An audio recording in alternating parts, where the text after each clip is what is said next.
In 1963, Harold May told his son he was throwing everything away. The education, the future, the career that Harold, an electrical engineer, a craftsman, a man who had worked extremely hard to give his son things he had not had himself, had sacrificed to provide. Brian May had a place at Imperial College London, was pursuing a degree in physics and astronomy, had all the specific markers of a young man whose trajectory was clearly and productively upward. And he was choosing to abandon that trajectory to play in a rock band. Harold could not believe it.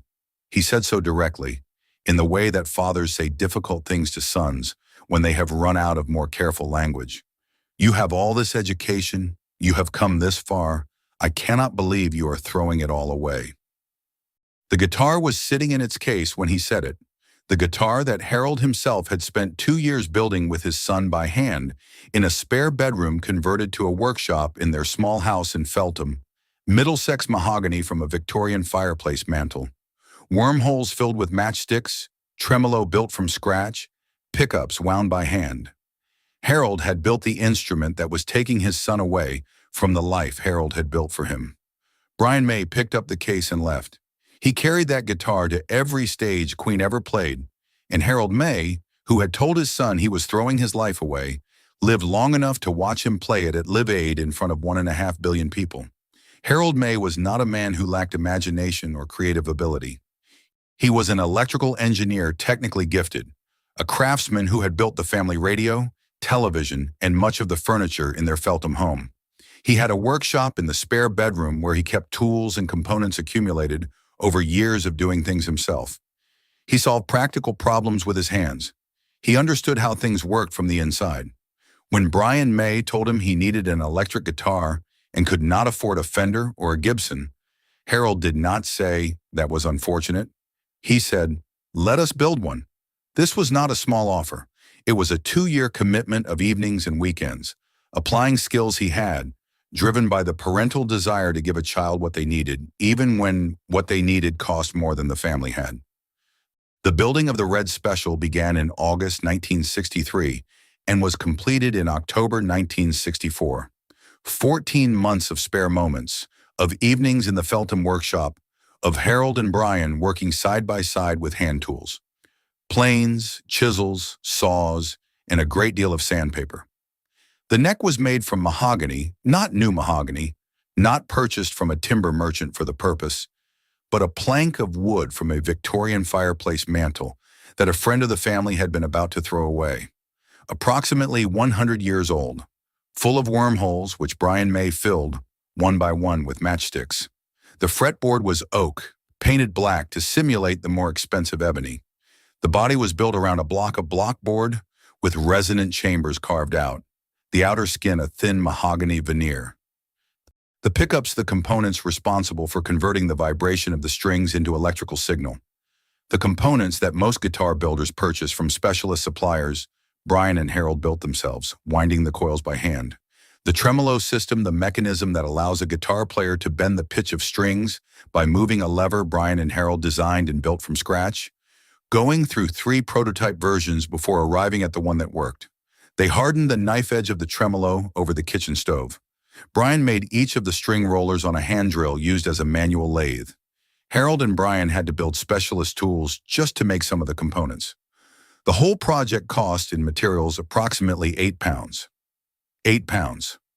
A fireplace mantle someone was throwing away, matchsticks in the wormholes, an oak fretboard painted to look like ebony, hand-wound pickups, a tremolo designed on paper, built in the kitchen, tested on a prototype, revised, rebuilt.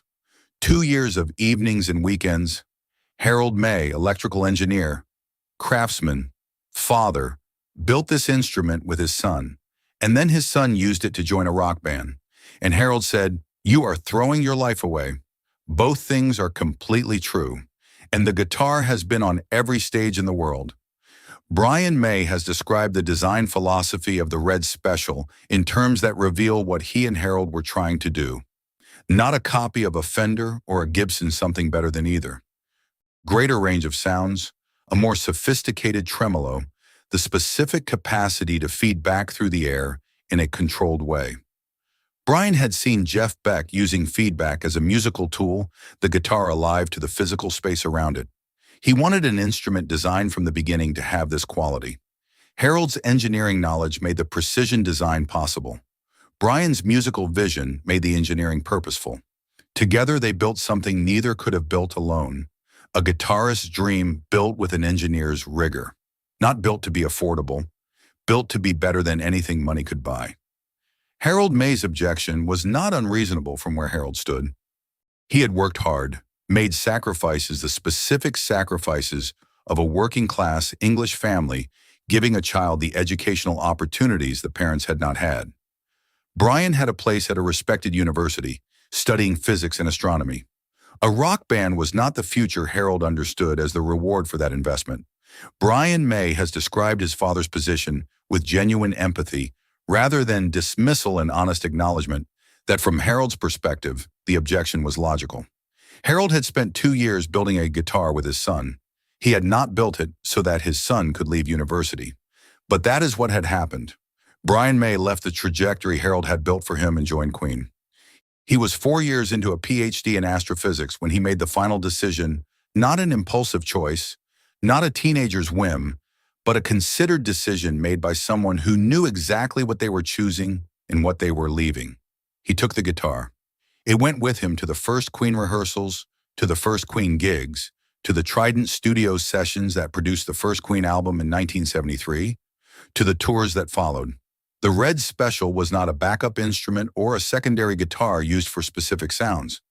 It was the guitar, the only guitar Brian May used for virtually every performance and every recording of his career with Queen.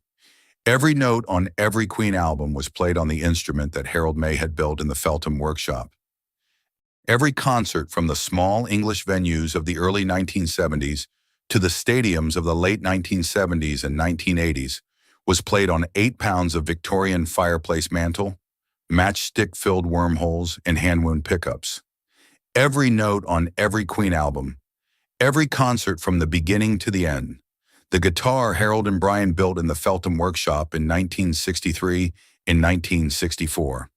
The guitar that Brian took when Harold told him he was throwing his life away played every show. Nebworth, 120,000 people. Buenos Aires, 300,000 people. Live Aid, 1.9 billion watching. The guitar Harold built with his son, present at all of it. Harold made it, then told his son not to use it, then watched his son use it to build something Harold had not imagined possible. The Red Special has a specific and remarkable physical history. In more than 60 years of use from 1964 to the present, it has never had its frets replaced.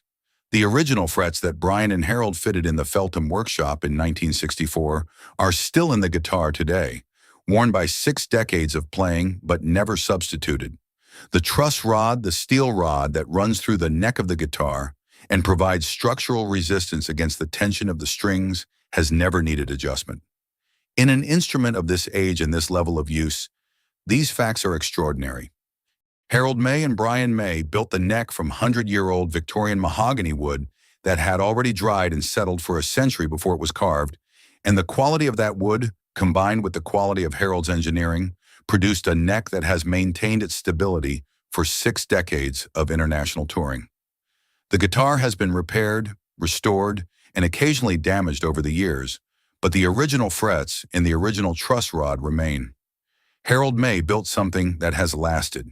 He did not build it to last 60 years in the hands of a rock musician. He built it to give his son what he needed. It lasted anyway. Harold May died in 1991. He lived to watch his son play the guitar they had built together at Live Aid in 1985, 1.9 billion people, Wembley Stadium, 21 minutes that became the most celebrated live rock performance ever given. He lived to watch Queen sell out Nebworth in 1986, 120,000 people. The guitar visible in every photograph. He had told Brian he was throwing his life away. He watched his son carry the guitar to places and moments that Harold could not have imagined when they were working side by side in Feltham. Brian May has described Harold as a craftsman, as a teacher, as the person whose technical knowledge made the Red Special possible. He has described the guitar as his father's gift, not a birthday present, but a gift in the deeper sense, Something Harold built knowing how to build it and knowing why, and giving it and watching where it went. Harold May's 2-year commitment to building the Red Special with his son was, in retrospect, the most significant single act of his life in terms of what it produced in the world. He did not know this when he was doing it. He was building a guitar for a boy who needed one because the family could not afford to buy one. He was applying his engineering skills to a practical problem. He was spending his evenings and weekends on something that mattered to his son and that Harold had the specific competence to contribute to.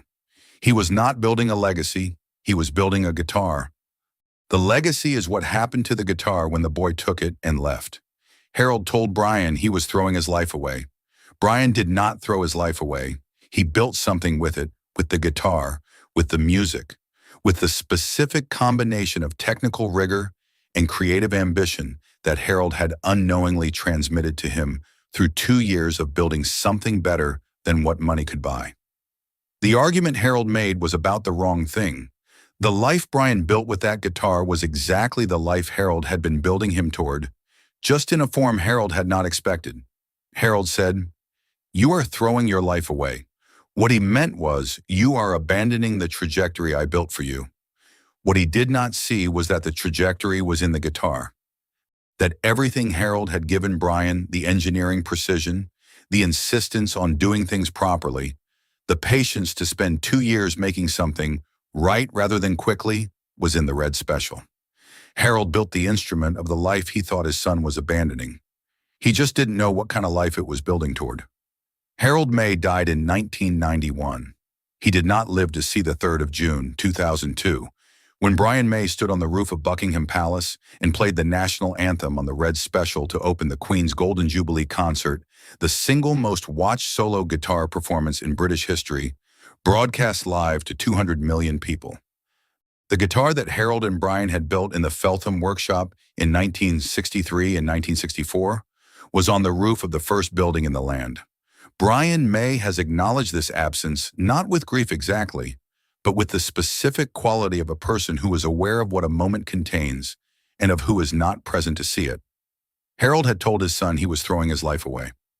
The life his son built with the guitar they made together included standing on the roof of Buckingham Palace and being heard by 200 million people. Harold did not see this, but the guitar he built made it possible. The instrument that Harold was holding metaphorically in his hands in the Feltham workshop, in every hour he spent on it, was on that roof.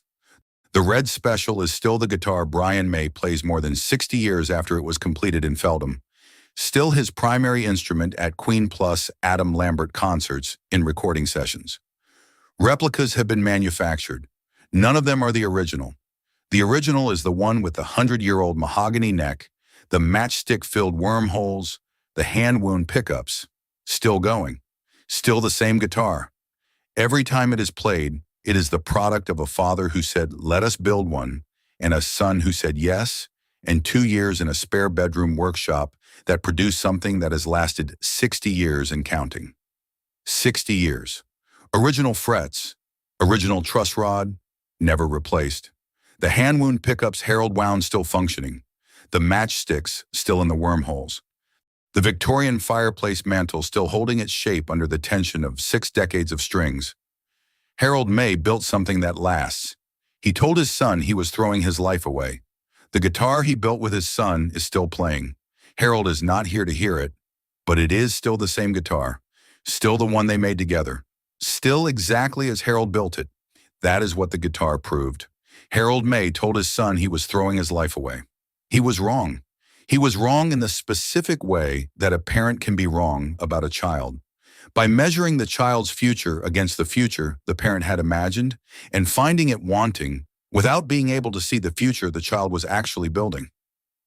Brian May built a life with the guitar Harold had built with him, a life that included Bohemian Rhapsody and Live Aid and Nebworth and the roof of Buckingham Palace, and 60 years of music that has been heard by more people than Harold May in the workshop in Feltham in 1963 could have imagined possible. Harold had said, "Maybe we can do something better than anyone has ever done." He said this about the guitar. He did not know he was also saying it about the life. The guitar proved him right about the guitar. The life proved him right about the life.